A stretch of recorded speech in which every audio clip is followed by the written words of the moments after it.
Hello, it's time to return to Wednesday first page story club. So last year, in an effort to remain visible during my winter year, I started turning up here reading the first page of a story from my collection, This Once Precious Life. If you are new to my world, I break my year into two. So I have a winter year and a summer year. The winter year runs from autumn equinox to spring equinox, with the winter solstice at the depth of the bottom, and a summer year that runs from spring equinox to autumn equinox, with the summer solstice at the peak. And in the past, I have kind of disappeared in the winter year. And last year, I made a pledge to remain visible in a little way. So I started recording these videos, and then life happened, and I burrowed quite deep into the winter year. And it's been 14 months since I recorded one of these. On Monday, I submitted my debut novel, What I Left to Forget, to a publisher. So it's time for me to spend more time in the skin of my writerly self. So this was an easy thing, sort of, to return to.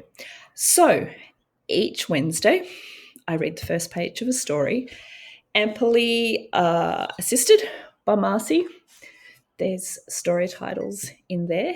So I randomly pull a story and I read you the first page of it.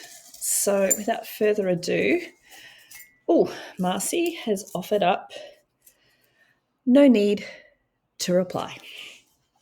So let me find it in here. No need to reply is microfiction. It's only a teeny tiny little story. It's also the title of a collection of microfiction that I published back in 2016, perhaps. This story and its 7 kindred stories were written in a frenzy across Easter while my son was home from school on holidays. So, yes. Anyway, without further ado, here we go. No need to reply.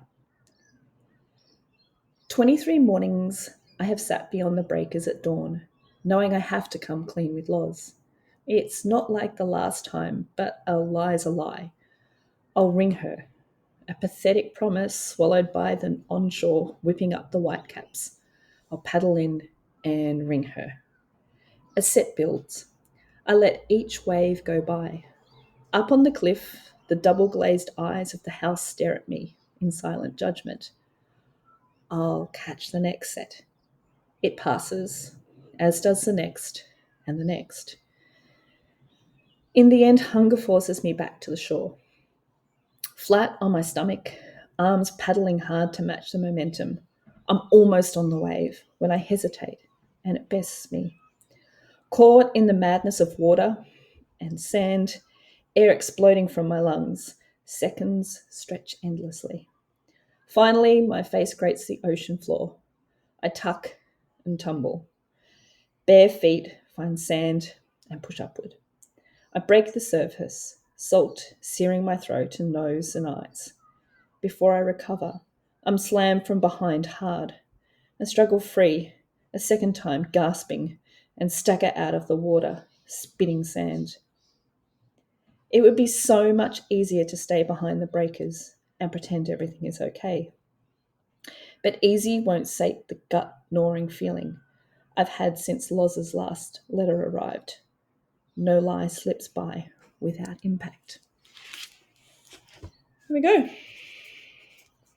Not so hard to get back in the driver's seat.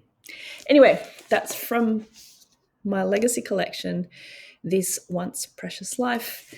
I will leave a link as to where you can purchase it should you want to do so. And I will be back next week with another story from the archives.